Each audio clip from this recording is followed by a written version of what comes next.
चलो आज हम देखेंगे आयरन मैन पार्ट 1, 2 एंड 3। बस स्टार्ट करने से पहले एक बात का ख्याल रखिएगा कि आयरन मैन 3 जो मूवी है वो एवेंजर सीरीज़ के बाद की है, मतलब फर्स्ट एवेंजर के बाद के ही। तो स्टार्ट करते हैं। You just have to keep calm, take a breath for a while.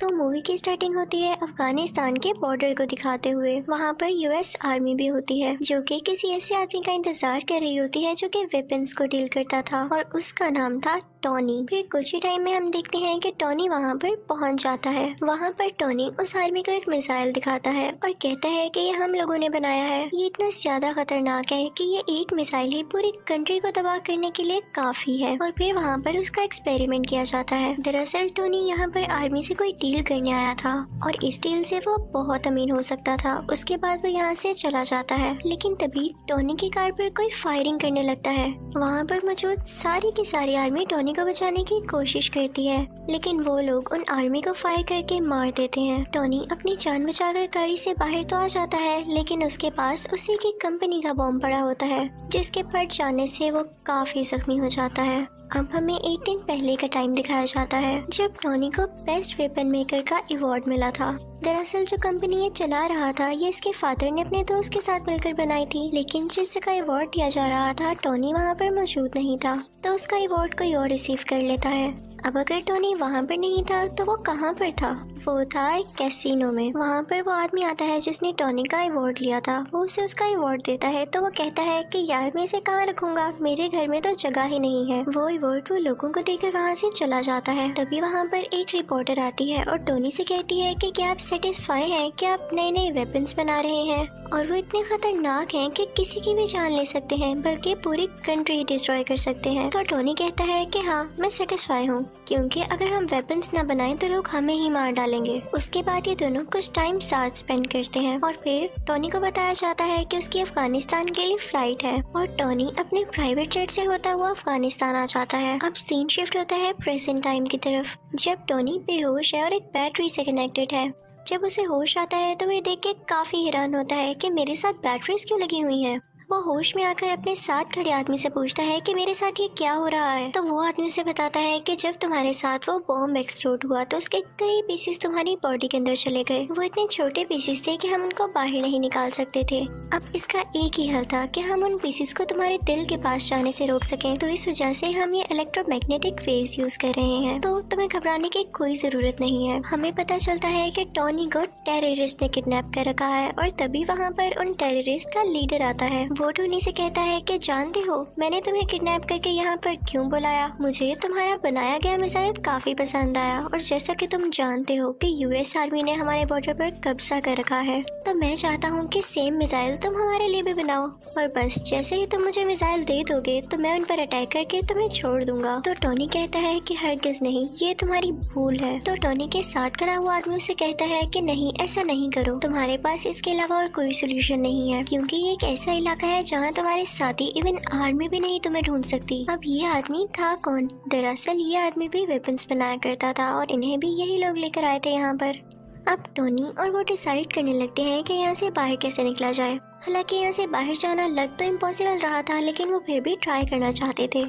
वो आदमी कहता है कि मुझे अपनी फैमिली के पास जाना है। तो टोनी कहता है कि मेरी कोई फैमिली नहीं, बस एक ड्राइवर और एक सेक्रेटरी है। तो वो दोनों सोचते हैं कि हम कोई ऐसा ड्रेस बनाएंगे जो कि बुलेट प्रूफ हो, ताकि जब हम लोग बाहर निकले और वो हम पे शूट करें तो हम पे कोई असर ना हो और हम फौरन से भाग जाएं। वो आदमी टोनी को बताता है कि तुम्हारी बॉडी में जो इलेक्ट्रोमैग्नेटिक वेव्स हैं उनको सिर्फ वही बैटरी कंट्रोल कर सकती है जो मैंने तुम्हारी बॉडी के साथ कनेक्ट की थी। अब उसको ढूंढना होगा ताकि उसको यूजफुल बनाकर हम यहाँ से बाहर जा सकें, लेकिन उस सूट के लिए इनको बहुत हाई पावर्ड बैटरी चाहिए थी जो कि इस सूट को रन भी कर सकती। दूसरी तरफ लीडर को तो यही लग रहा होता है कि शायद ये लोग मेरे लिए वो मिसाइल बना रहे हैं, तो वो उसको मटेरियल भी देता रहता है, क्योंकि वो नहीं जानता होता कि मिसाइल बनाने के लिए क्या क्या मटेरियल चाहिए।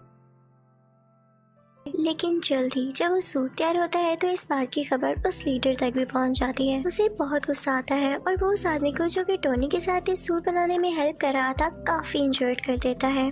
टोनी अपना वो सूट पहनता है और उसमें सारा सिस्टम डाउनलोड करता है। उसमें वो पावर भी ले आता है और वहाँ पर मौजूद सब लोगों को मारने लगता है और उस केव से बाहर आ जाता है अपना वही ड्रेस पहनकर। टोनी वहाँ से निकलकर सारे वेपन्स डिस्ट्रॉय करता है और अपने ड्रेस में ही मौजूद रॉकेट लॉन्चर से वहाँ से फ्लाई कर जाता है। अब वो गिरता है एक डेजर्ट में, जहाँ पर उसकी टीम उसे ढूंढ लेती है और वापस उसी जगह पर ले आती है जहाँ पर वो लोग रहा करते थे। वहाँ पर टोनी के फादर के फ्रेंड भी होते हैं, जिन्होंने उनके साथ मिलकर ये वेपन कंपनी खोली थी। टोनी कहता है कि मैं लाइव आना चाहता हूँ और मीडिया के सामने प्रेस कॉन्फ्रेंस भी करना चाहता हूँ। अब हम देखते हैं कि टोनी पूरे मीडिया से बात कर रहा होता है।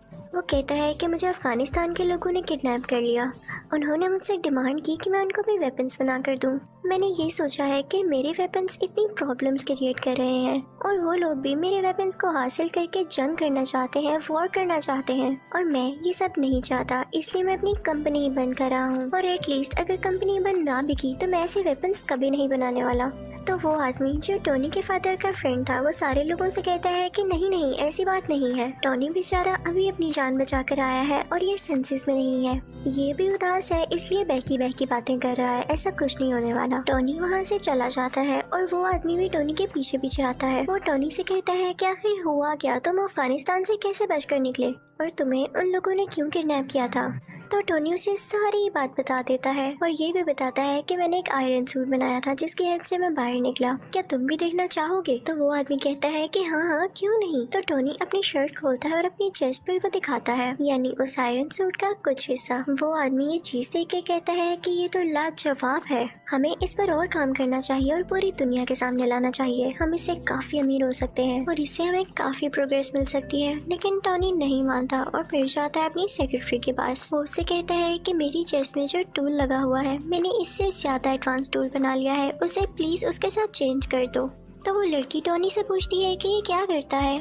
तो टोनी उसे बताता है कि मेरी बॉडी में कुछ मेटल पीसीज हैं, ये उनको मेरे दिल तक जाने से रोकता है और मेरी बॉडी में और ज्यादा पावर और एनर्जी बनाता है। दूसरी तरफ डेजर्ट में उन अफगानिस्तान के टेररिस्ट को उस सूट के कुछ पार्ट्स मिल जाते हैं, जिसे वो लोग जोड़कर पता लगा लेते हैं कि असल में चीज क्या है। और उधर टोनी भी एक नए ड्रेस बनाने की कोशिश में होता है। उसने उस ड्रेस में और ज्यादा अच्छे रॉकेट लॉन्चर्स लगा रखे थे जो उसे उड़ने में मदद देने वाले थे। अब वो अपने ड्रेस में लगे सिस्टम को ऑर्डर देता है कि मुझे और ऊपर उड़ाओ, लेकिन जब वो काफी ज्यादा ऊपर पहुंच जाता है तो उसके ड्रेस में बर्फ जमने लगती है सर्दी की वजह से और उसके सिस्टम में एरर आ जाता है और वो नीचे आकर गिरता है।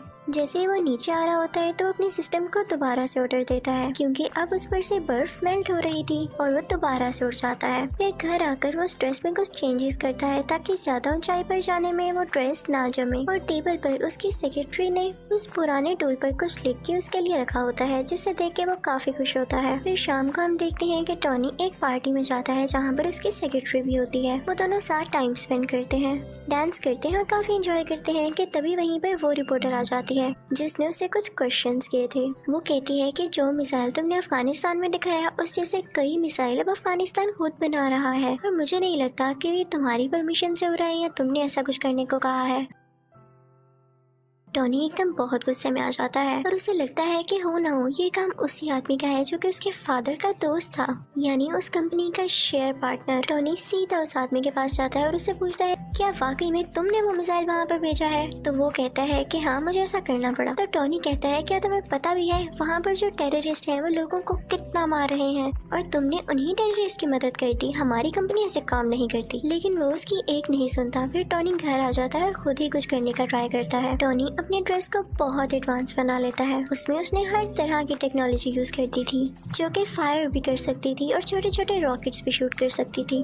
टोनी फौरन से वो ड्रेस पहनकर अफगानिस्तान जाता है। वहाँ पर जाकर वह सब आदमियों से लड़ता है, इवन उन टेररिस्ट के लीडर से भी, और फिर अपने ड्रेस से एक छोटा सा रॉकेट वहाँ पर छोड़ता है जिससे वो जगह डिस्ट्रॉय हो जाती है। वहाँ की एयरफोर्स को भी पता चल जाता है कि यहाँ पर कोई एक्सप्लोजन हुआ है, लेकिन वो आयरन मैन को ढूंढ ही नहीं पाते। फिर टोनी अपने उस दोस्त को कॉल करता है जो कि इसे अवार्ड देने कैसीनो आया था। वो अपने दोस्त से कहता है कि मैं ही हूँ जिसने ये सारा ब्लास्ट किया है, तो प्लीज तुम इस मैटर का ख्याल रख लेना। फिर जब उससे पूछा जाता है कि ये अटैक्स किसने किए, तो वो कहता है कि हो सकता है कई दुश्मनों ने मिलकर ये अटैक किया हो, यानी वो ये बात टॉनी पर नहीं आने देता। अब जब टॉनी के फादर का दोस्त ये बात सुनता है तो उसे बड़ी हैरानी होती है कि ऐसे कोई अटैक करके गायब हो सकता है। वो फौरन से अफगानिस्तान जाता है और वहाँ के टेररिस्ट से बात करता है। तो वो टेररिस्ट कहते हैं कि हम जान चुके हैं कि काम किसका है, लेकिन हम तब तक खामोश हैं जब तक हम पूरी बात का न पता लगा लें। ये आयरन मैन ही है, क्योंकि हमें डेजर्ट से उसके ड्रेस के कुछ पार्ट्स मिले हैं। वो टेररिस्ट उस आदमी से कहते हैं कि अगर तुम हम लोगों को पैसे दे दो तो मैं सूट का डिजाइन तुम्हें बता सकता हूँ।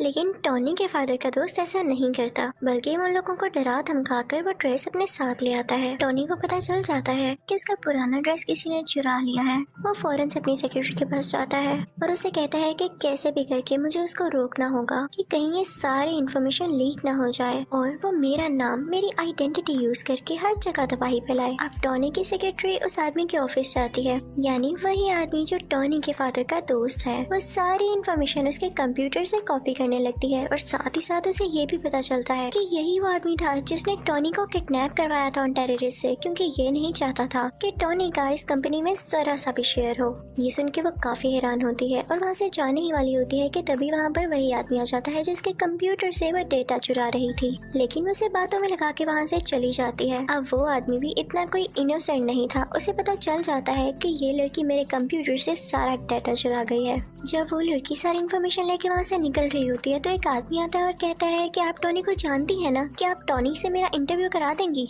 मुझे उससे कुछ सवालात पूछने हैं, कुछ क्वेश्चनिंग करनी है। और दूसरी तरफ टॉनी के फादर के फ्रेंड को भी अजीब अजीब फील हो रहा होता है, क्योंकि वो जानता था कि टॉनी अब कितना पावरफुल है और उसे पता चल चुका है कि इस सारी गेम के पीछे मेरा ही हाथ है। उस आदमी ने कुछ साइंटिस्ट को ऑर्डर दिया होता है वही टूल बनाने के लिए जो कि टॉनी की चेस्ट में था, लेकिन हैरानी वाली बात यह है कि जो टूल ये बनवा रहा था उसका साइज काफी बड़ा था, लेकिन उसको कंप्लीट होने में भी टाइम था। तो ये जाता है टॉनी के घर काफी गुस्से में। वो टॉनी की बॉडी को डीएक्टिवेट करके उसकी चेस्ट में से वो टूल, यानी जो उसका हार्ट था, वो ले जाता है, जिसकी वजह से टॉनी बहुत डाउन फील करने लगता है और उसके बगैर वो ज्यादा देर जिंदा रहने वाला नहीं था। कि तभी टॉनी को याद आता है कि उसकी सेक्रेटरी ने उसे एक पुराना टूल भी दिया था। वो फौरन से उसको लगा लेता है और अपना ड्रेस दोबारा से अपनी बॉडी पर ले आता है। अब टॉनी के फादर का फ्रेंड तो टॉनी का वो टूल लेके जा चुका था।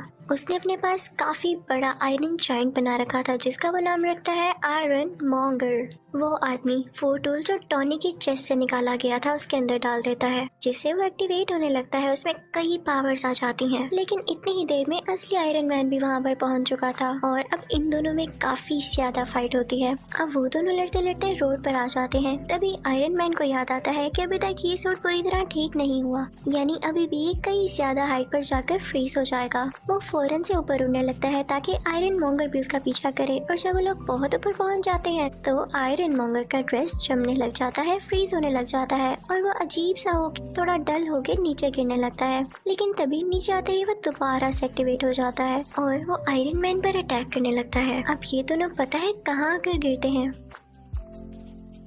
उसी लैब पर जहाँ पर ये बहुत बड़ा टूल बनाया जा रहा था। इस टूल को उसी आदमी के साइंटिस्ट बना रहे थे जो टॉनी के फादर का फ्रेंड था।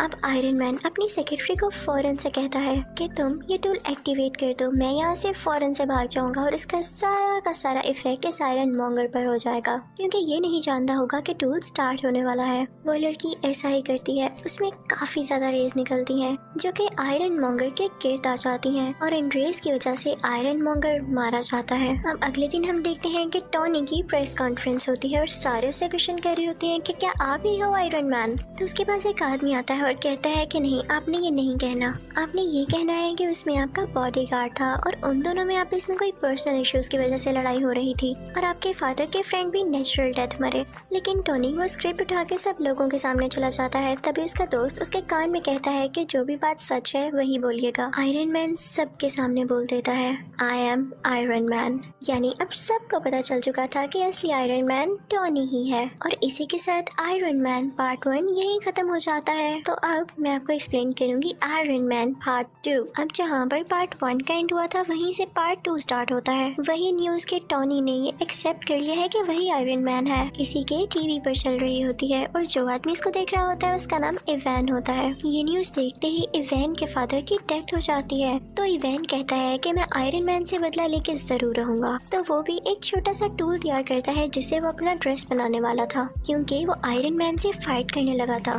अब कई दिन बाद इवैन का ड्रेस तैयार हो जाता है और वो उसे नाम देता है व्हिप्लैश।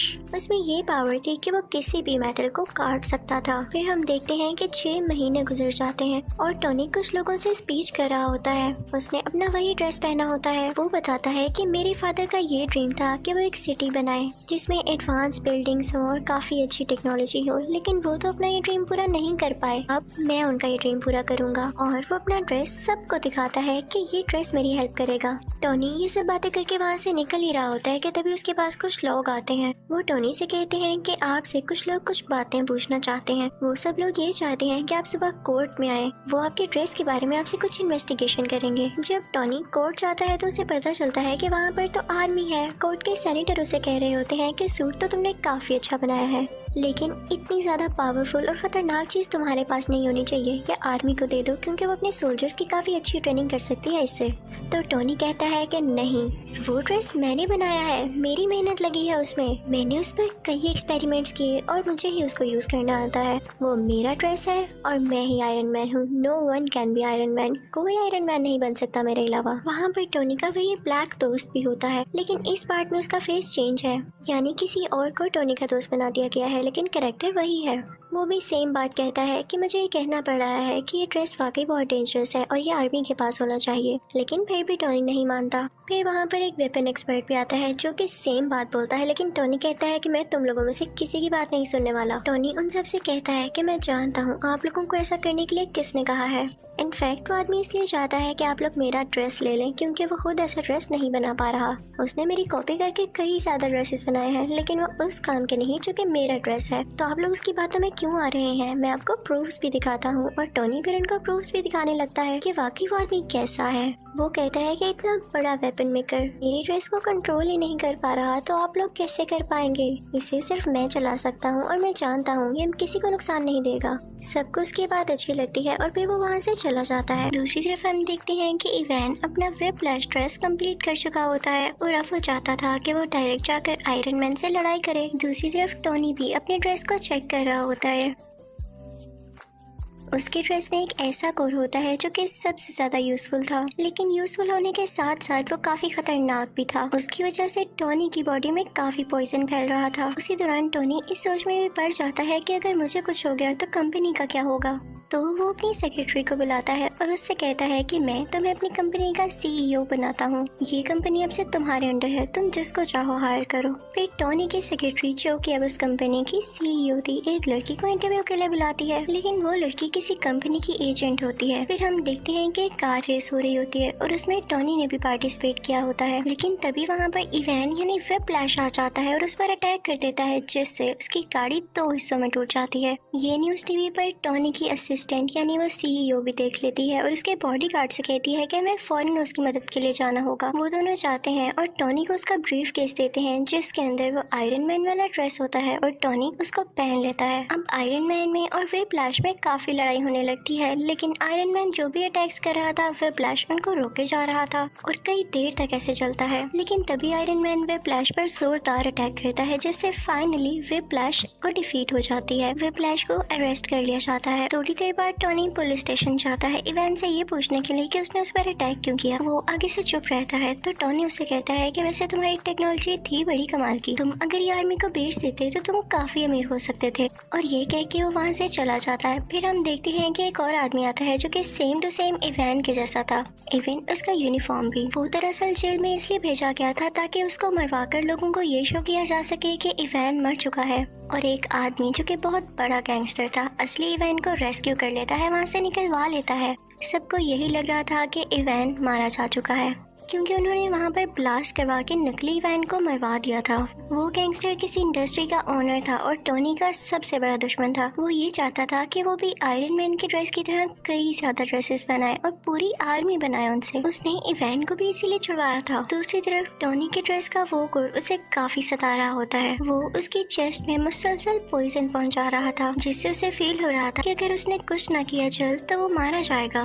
लेकिन इस बात की फिक्र ना करते हुए वो अपनी बर्थडे पार्टी रखता है और उसमें डांस कर रहा होता है कि तभी उसका वो ब्लैक फ्रेंड आता है और उससे कहता है कि आर्मी का ऑर्डर है कि कल तुम्हें या तुम्हारे ड्रेस को उनके सामने लाया जाए। वो आदमी भी टोनी से अब तंग आ चुका था। वो कहता है कि तुम अपना ड्रेस पहन के पार्टी कर रहे हो, तुम जानते भी हो कि कितना खतरनाक है। लेकिन टोनी उसकी बात नहीं सुनता, तो वो भी टोनी का पुराना ड्रेस पहन कर आ जाता है और उन दोनों में अब काफी ज्यादा फाइट होती है। दोनों ने ही आयरन के ड्रेसेस पहने रखे थे और दोनों चाहते थे कि किसी न किसी तरह एक दूसरे को हरा दें ताकि पहला जीत जाए।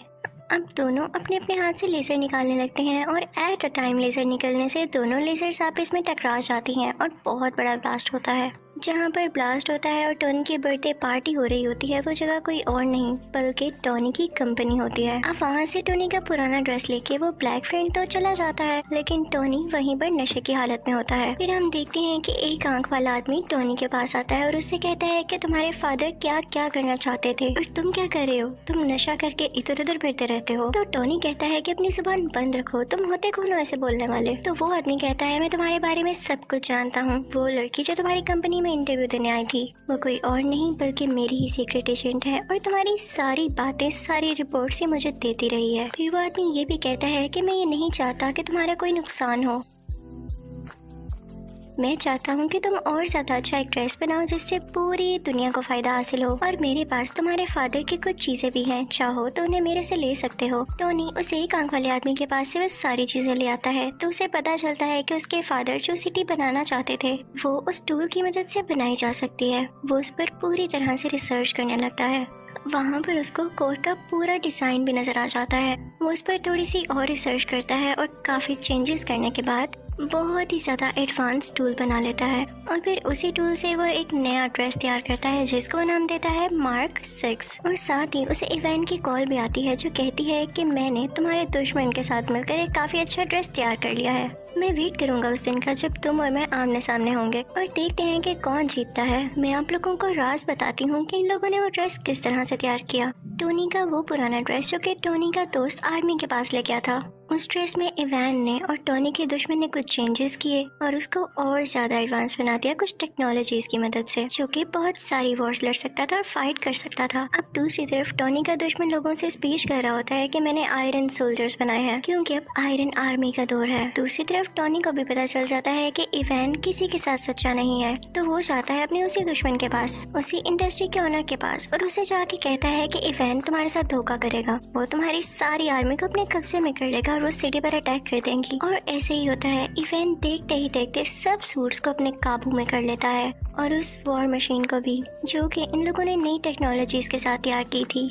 वही ड्रेस जो कि टोनी का पुराना ड्रेस था। टोनी उस इंडस्ट्री के ओनर से कहता है कि मैंने कहा था ना, जाओ अब अपने सोल्जर्स को कंट्रोल करो। लेकिन अब बहुत देर हो चुकी थी, तो वो सीक्रेट एजेंट वहाँ पर पहुँचती है जहाँ पर इवैन इन सारे आयरन सोल्जर्स को कंट्रोल कर रहा होता है, लेकिन वो सारे के सारे अपना कंट्रोल खो चुके थे। तभी वहाँ पर आता है टोनी जो कि अब आयरन मैन बन चुका था। वो आते ही अपनी पावर्स का यूज करता है और सारे आयरन सोल्जर्स को मार गिराता है। लेकिन तभी उसके सामने आ जाता है व्हिप्लैश, जो कि ज्यादा स्ट्रॉन्ग हो गया था अपने उसी ड्रेस में। टोनी यानी आयरन मैन उस पर अटैक करने लगता है, लेकिन अब उस पर कुछ असर नहीं हो रहा था क्योंकि व्हिप्लैश अब काफी स्ट्रॉन्ग हो चुका था और अब वो जानता था कि आयरन मैन का मुकाबला कैसे करना है। तभी टोनी को याद आता है कि जब उसकी और उसके ब्लैक फ्रेंड की लेजर आपस में टकराई थी तो बहुत बड़ा ब्लास्ट हुआ था। वो अपने उस फ्रेंड से कहता है कि हम वो एक्सपेरिमेंट दोबारा से करते हैं। अब वो दोनों ऐसे ही करते हैं और वहाँ पे काफी बड़ा ब्लास्ट होता है। व्हिप्लैश वहीं पर मारा जाता है। अब अगले सीन में हम देखते हैं कि टोनी के पास वही एक आंख वाला आदमी आता है और उसे कहता है कि मैं तुम्हें गुड न्यूज दूं, तुम्हारा जो आयरन मैन वाला ड्रेस है उसको एवेंजर्स ने अप्रूव कर लिया है, यानी अब वो एवेंजर्स टीम में यूज होगा। लेकिन आई एम सॉरी, तुम उसके लिए सिलेक्ट नहीं हुए, तुम्हें सिर्फ पीछे से काम करना होगा। तो टोनी कहता है कोई मसला नहीं, आई एम एक्सेप्टिंग, लेकिन मुझे इस बात का क्रेडिट चाहिए। फिर अगले सीन में हम देखते हैं कि कोर्ट के सेनेटर टोनी यानी आयरन मैन को और उसके ब्लैक फ्रेंड को मेडल देते हैं और उनसे कहते हैं कि थैंक यू, आपने पूरी दुनिया को बचा लिया। और इसी के साथ आयरन मैन पार्ट 2 यहीं खत्म हो जाता है। तो अब बारी है पार्ट 3 की एक्सप्लेनेशन की। तो मूवी का स्टार्ट होता है एक फ्लैशबैक को दिखाते हुए, जहाँ पर एक लेडी उसे बता रही होती है कि मैंने एक ऐसा वायरस बनाया है जिसमें बहुत सारे पावर्स हैं। इवन वो लोग जो डिसेबल हैं, माजूर हैं, वो भी अपनी पावर्स वापस ला सकते हैं, यानी वो बिल्कुल ठीक हो सकते हैं। तभी वहाँ पर एक ग्लासेस वाला साइंटिस्ट आता है जो कि टोनी से कहता है कि हमारी कंपनी एक बहुत बड़ा एक्सपेरिमेंट करने वाली है, उसमें बहुत ज्यादा एडवांस टूल यूज होने वाले हैं, तो मैं तुम्हें ऑफर कर रहा हूँ कि मेरी कंपनी को ज्वाइन कर लो। दरअसल वो टोनी से काफी इम्प्रेस होता है, लेकिन टोनी उसकी ऑफर को रिजेक्ट कर देता है और वहाँ से चला जाता है। हम देखते हैं कि टोनी को एक मेंटल इशू हो गया था, उसी वजह से जब आयरन आर्मी ने पूरे सिटी पर अटैक्स किए थे और टोनी उन्हें शुरू में बचा नहीं पा रहा था, उसे वो फ्लैशबैक बार बार आते थे और इसी को लेके वो काफी सैड और बुरा फील किया करता था। लेकिन उसका दोस्त उसे हौसला देता है। आयरन मैन सोचता है कि अगर उन लोगों ने दोबारा से अटैक कर दिया तो मैं क्या करूंगा। इसके लिए वो आयरन मैन की पूरी टीम बना देता है और वो उस टीम का नाम रखता है आयरन लीजन। अब हमें पता चलता है कि पूरी कंट्री में दोबारा से अटैक्स हो रहे हैं और वो कोई और नहीं बल्कि मैंड्रिन नाम का एक आदमी करवा रहा है।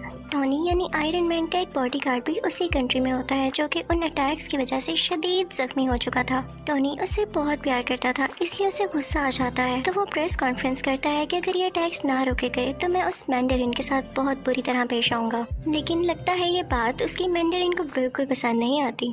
वो जनाब टोनी के घर पर ही अटैक करवा देता है, जिससे टोनी यानी आयरन मैन का घर पूरी तरह से तबाह हो जाता है। उस वक्त टोनी के साथ वही लड़की भी थी जिसने वो वायरस बनाया था जो कि डिसेबल लोगों को ठीक कर सकता था। आयरन मैन अपना ड्रेस पहनता है और उस लड़की को बचाकर वहाँ से ले जाता है, लेकिन आयरन मैन के सूट में एक एरर आ जाता है। जिस जगह उसने लैंड करना था वो वहाँ पर नहीं जाता, बल्कि किसी ऐसी जगह में गिर जाता है जहाँ पर स्नो फॉलिंग हो रही होती है। लेकिन स्टिल होप यानी उम्मीद अभी भी बाकी थी, क्योंकि उस सूट में पावर जो बाकी थी। वो चाहता तो उस जगह पर वापस जा सकता था जहाँ पर उसको जाना था। दूसरी तरफ पूरी दुनिया काफी सैड होती है, क्योंकि उनको ये लग रहा था कि टोनी मारा जा चुका है उस अटैक में जो कि उसके घर पर हुआ, क्योंकि उसके बाद टोनी किसी को दिखाई जो नहीं दिया। आयरन मैन जिस विलेज में गिरा था वहाँ पर उसे एक बच्चा दिखाई देता है। वो उससे कई बातें करने लगता है, क्योंकि वो बच्चा उसको काफी इनोसेंट लगता है। टोनी देखता है कि वो विलेज भी तबाह हो चुका है और सेम उसी तरीके से ये तबाह हुआ है जिस तरीके से टोनी के घर पर अटैक किया गया। तो वो समझ जाता है कि जरूर इसके पीछे मैंडरिन का ही हाथ है। अब वो सारे केस पर रिसर्च करने लगता है। उसे पता चलता है कि ये एक्सप्लोजन्स किसी वेपन के जरिए नहीं हुए, बल्कि ये उन सोल्जर्स ने किए हैं जो कि सुपर पावर्स रखते हैं। टोनी सबसे मैंडरिन की लोकेशन के बारे में पूछता है, लेकिन उसे कुछ पता नहीं चलता। सरप्राइजिंगली वो बच्चा उसे मैंडरिन की लोकेशन तक पहुंचा देता है। विलेज में टोनी ने कुछ वेपन्स भी तैयार कर रखे थे जो वो अपने साथ लेकर यहाँ आया था। वहाँ पर उसे पता चलता है कि मैंडरिन तो था ही नहीं, वो ड्रामा कर रहा था कि जैसे वो वहाँ पर हो। वहाँ पर सिर्फ एक आदमी था कि जो उस जगह की वीडियोस बनाकर पब्लिश किया करता था। फिर यहाँ हम देखते हैं कि वही ऐनक वाला साइंटिस्ट टोनी से मिलता है, और दरअसल ना तो उसको ऐनक लगी थी और ना ही वो उसका गेटअप था, वो भी उसका फेक गेटअप था। वो टोनी को बताता है कि मैंने वही वायरस यूज करके खुद की डिसेबिलिटी को खत्म कर दिया है और अब मैं काफी स्ट्रॉन्ग हो चुका हूँ। वो साइंटिस्ट टोनी को बताता है कि मैंने तुम्हारी दोस्त यानी तुम्हारी सेक्रेटरी को भी किडनैप कर रखा है। वो उसे उसका विजन दिखाता है कि ये देखो, ये अब मेरे कब्जे में है। वो दरअसल कहीं और पर किडनैप हुई भी होती है और ये सिर्फ उसकी इमेज होती है, एक होलोग्राम। अब वो लड़की जिसने वायरस तैयार किया था वो कई सालों से साइंटिस्ट के लिए काम कर रही थी, लेकिन जब उस साइंटिस्ट को पता चलता है कि ये टोनी से भी मिलने गई थी तो वो उस लड़की को वहीं पर शूट कर देता है। हम देखते हैं कि वो साइंटिस्ट काफ़ी अच्छी टेक्नोलॉजी यूज़ करता था, जिसकी वजह से उसकी लोकेशन कोई भी ट्रैक नहीं कर पाता था। वहाँ पर वॉर मशीन भी होती है जो कि टोनी का फ्रेंड चला रहा होता है, यानी वही आयरन सूट जो वो लेकर भागा था। लेकिन अब उस ड्रेस का नाम चेंज कर दिया गया था और ये उसी साइंटिस्ट ने किया था। दरअसल वो टोनी को ये बताना नहीं चाहता था कि ये वही ड्रेस है। वो उस ड्रेस को यानी वॉर मशीन को अपने पास ले आता है, लेकिन टोनी भी काफ़ी पावरफुल था। वो वहाँ से जान छुड़ाकर भाग चुका था क्योंकि उसे मैंडरिन की लोकेशन का पता लगाना था। इसी दौरान टोनी को पता चलता है कि वो साइंटिस्ट वो एडवांस ड्रेस चुराकर यूएस के प्रेसिडेंट को मारना चाहता है।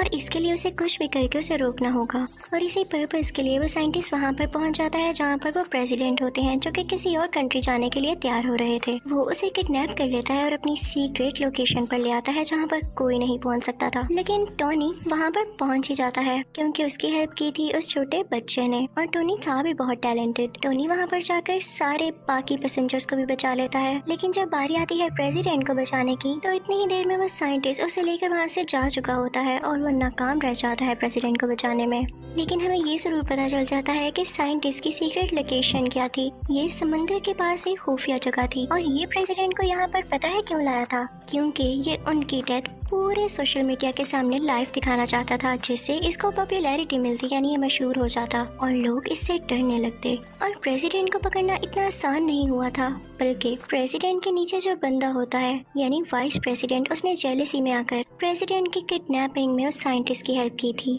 उसने ये लालच में भी किया था क्योंकि उसकी एक डिसेबल बेटी थी जिसको साइंटिस्ट ने वही वायरस देकर ठीक कर दिया था। अब हम देखते हैं कि टोनी और उसका ब्लैक फ्रेंड उसी जगह पर होते हैं जहाँ पर वो साइंटिस्ट होता है, यानी समंदर के पास वाली खुफिया जगह में। टोनी अपने दोस्त को कहता है कि मैं अपनी असिस्टेंट यानी सीईओ को बचाऊंगा और तुम जाकर प्रेसिडेंट को बचाना। फिर हम देखते हैं कि आयरन मैन उस आदमी के सामने पहुंच चुका है, यानी उस साइंटिस्ट के सामने। उन दोनों में काफी फाइट होती है, दोनों ने ड्रेसेस पहन रखे थे। और दूसरी तरफ वो ब्लैक फ्रेंड भी प्रेसिडेंट को बचा देता है और उन्हें भी आयरन ड्रेस पहनाकर सेव कर लेता है और कहता है आप यहाँ से चले जाएं अभी के लिए। आयरन मैन भी उस सीईओ को यानी अपनी दोस्त को बचा लेता है, लेकिन बचाते बचाते वो नीचे गिर जाती है जहाँ पर बहुत ज्यादा आग लगी होती है। टोनी यानी आयरन मैन डर जाता है कि ये तो जल जाएगी अब। लेकिन एक मजे की बात ये थी कि उस साइंटिस्ट ने इसके अंदर भी वो वायरस इंजेक्ट कर रखा था, जिसकी वजह से उसे आग से कुछ नहीं होता और वो ठीक हो जाती है। ये तो इनके लिए प्लस पॉइंट हो गया था। अब हम देखते हैं कि टोनी यानी आयरन मैन जाता है उसी साइंटिस्ट के पास। उन दोनों में काफी ज्यादा फाइट होने लगती है, लेकिन जब वो देखता है कि इस पर ना तो मेरी आर्मी का कोई असर हो रहा है ना तो मेरे अटैक्स का, तो उसके पास एक आइडिया आता है। वो अपना ड्रेस उतारता है और उसे साइंटिस्ट को पहना देता है। और उस ड्रेस में एक खास बात ये थी कि वो अपने आप को ही ब्लास्ट कर लेता था, और टोनी भी ऐसा ही करता है, वो ड्रेस ब्लास्ट हो जाता है। लेकिन वो साइंटिस्ट बहुत चालाक था, उसने भी वो वायरस अपने अंदर इंजेक्ट कर रखा था, जिसकी वजह से वो सरवाइव कर जाता है और उसे कुछ भी नहीं होता। बस इतना है कि वो जल चुका था, लेकिन स्टिल उसमें अभी भी पावर थी काफी ज्यादा। और तभी वहाँ पर वो सीईओ भी आती है और वो साइंटिस्ट को पूरी तरह से मार देती है, जिससे फाइनली वो मर जाता है। फिर वो सीईओ आती है टोनी के पास। वो दोनों गले लगते हैं और कन्फेस करते हैं कि वो एक दूसरे को पसंद करते हैं। उधर टोनी अपनी बाकी आयरन आर्मी को भी ऑर्डर देता है कि खुद को ब्लास्ट कर लो, और ऐसा ही होता है। आसमान में लग रहा होता है जैसे फायरवर्क्स चल रहे हों। फिर नेक्स्ट सीन में हम ये भी देखते हैं कि पुलिस ने नकली मैंडरिन और उस वाइस प्रेसिडेंट को भी अरेस्ट कर लिया है। फिर हम देखते हैं क्योंकि टोनी यानी आयरन मैन काफी मशहूर हो चुका था, तो दुनिया के बड़े बड़े सर्जन्स उसका ऑपरेशन करते हैं। उसमें जो मेटल के पीसीस होते हैं वो उसको निकाल देते हैं। ये बहुत ही बड़ी गुड न्यूज थी, यानी ना उसे किसी टूल की जरूरत थी, ना उसे किसी कोर की, ना ही ड्रेस की जरूरत थी उसे जिंदा रखने के लिए। वो उस टूल को पानी में फेंक देता है और उसकी दोस्त यानी सीईओ को भी ठीक कर दिया जाता है। यहाँ पर इस मूवी की हैप्पी एंडिंग हो जाती है। आई होप आपको ये तीनों पार्ट्स अच्छे लगे होंगे। Thank you for watching.